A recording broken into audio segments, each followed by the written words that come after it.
शेख हसीना छोड़ो पाकिस्तान के साथ डबल गेम खेल गया बांग्लादेश और अब होगी अजीत डोभाल की एंट्री।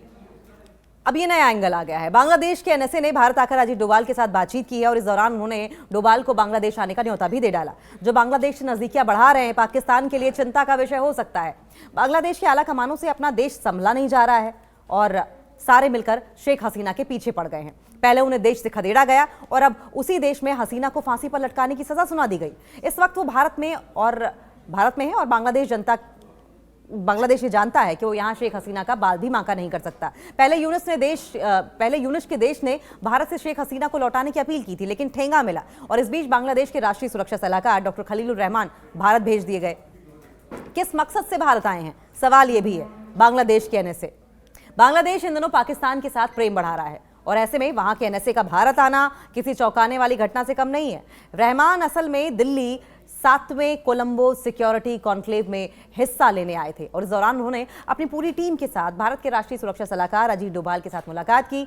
इस मुलाकात के दौरान दोनों पक्षों के बीच द्विपक्षीय मुद्दों पर बातचीत हुई और चलते चलते रहमान ने एनएसए डोभाल को बांग्लादेश आने का न्योता दे डाला। अगर वाकई बांग्लादेश में डोभाल की एंट्री हो गई तो पाकिस्तान के साथ गेम होना तय है। किस मुद्दे पर बातचीत हुई, सवाल ये भी। 20 नवंबर को दिल्ली में आयोजित हुई सिक्योरिटी कॉन्क्लेव में मालदीव्स, मॉरिशस, श्रीलंका, बांग्लादेश के राष्ट्रीय सुरक्षा सलाहकार शामिल हुए, जिसका मकसद हिस्सेदार देशों के बीच सुरक्षा और साझेदारी को मजबूत करना है। इस कॉन्क्लेव में शामिल सभी देशों ने आतंकवाद और कट्टरपंथ के खिलाफ लड़ाई में सहयोग पर बातचीत की। सदस्य देशों ने हिंद महासागर क्षेत्र में क्षेत्रीय सुरक्षा को मजबूत करने, समुद्री सुरक्षा, आतंकवाद निरोधक उपायों, साइबर सुरक्षा और आपदा राहत जैसे 5 प्रमुख स्तंभों पर सहयोग को लेकर, कॉपरेशन को लेकर गहन चर्चा करने की बात कही और इस पर चर्चा हुई भी। सेशेल्स बना कोलंबो सिक्योरिटी का सदस्य। देखिए, भारत द्वारा नियुक्त पहले महासचिव ने दिसंबर 2023 में मॉरिशस में जब छठी बैठक हुई थी तो उसके बाद से अब तक की जो भी प्रगति हुई है उसकी समीक्षा की, उसका एनालिसिस किया और उसको प्रेजेंट भी किया। बैठक में सदस्य देशों के बीच प्रशिक्षण पर, क्षमता पर, निर्माण पर और दूसरे सहयोगी गतिविधियों को बढ़ाने पर भी सहमति बनी है। उद्घाटन सत्र में अजीत डोभाल ने वैश्विक सुरक्षा परिवेश को चुनौतीपूर्ण बताते हुए हिंद महासागर की सुरक्षा को, स्टेबिलिटी को, संरक्षा सुनिश्चित करने की सामूहिक जिम्मेदारी पर जोर दिया। उन्होंने कहा कि हिंद महासागर हमारी सबसे बड़ी धरोहर है और यह हमारी अर्थव्यवस्थाओं का इंजन है। कोलंबो सिक्योरिटी कॉन्क्लेव की स्थापना के दस्तावेजों पर अगस्त 2024 में श्रीलंका में हस्ताक्षर किए गए थे। आज की बैठक ने एक बार फिर हिंद महासागर क्षेत्र में शांति, सुरक्षा और सहयोग के प्रति सदस्य देशों की मजबूत प्रतिबद्धता को रेखांकित कर दिया है। किस मकसद से भारत आए हैं, सवाल यह भी है। बांग्लादेश के एनएसए, बांग्लादेश इन दिनों पाकिस्तान के साथ प्रेम बढ़ा रहा है और ऐसे में वहां के एनएसए का भारत आना किसी चौंकाने वाली घटना से कम नहीं है। रहमान असल में दिल्ली 7वें कोलंबो सिक्योरिटी कॉन्क्लेव में हिस्सा लेने आए थे और इस दौरान उन्होंने अपनी पूरी टीम के साथ भारत के राष्ट्रीय सुरक्षा सलाहकार अजीत डोभाल के साथ मुलाकात की। इस मुलाकात के दौरान दोनों पक्षों के बीच द्विपक्षीय मुद्दों पर बातचीत हुई और चलते चलते रहमान ने एनएसए डोभाल को बांग्लादेश आने का न्योता दे डाला।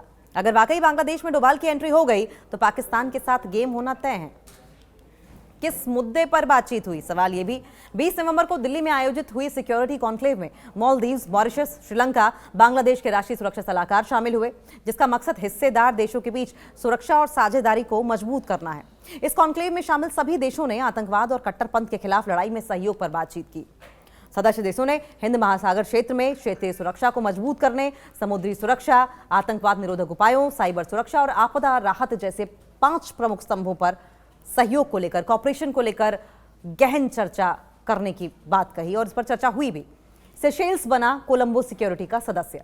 देखिए, भारत द्वारा नियुक्त पहले महासचिव ने दिसंबर 2023 में मॉरिशस में जब छठी बैठक हुई थी तो उसके बाद से अब तक की जो भी प्रगति हुई है उसकी समीक्षा की, उसका एनालिसिस किया और उसको प्रेजेंट भी किया।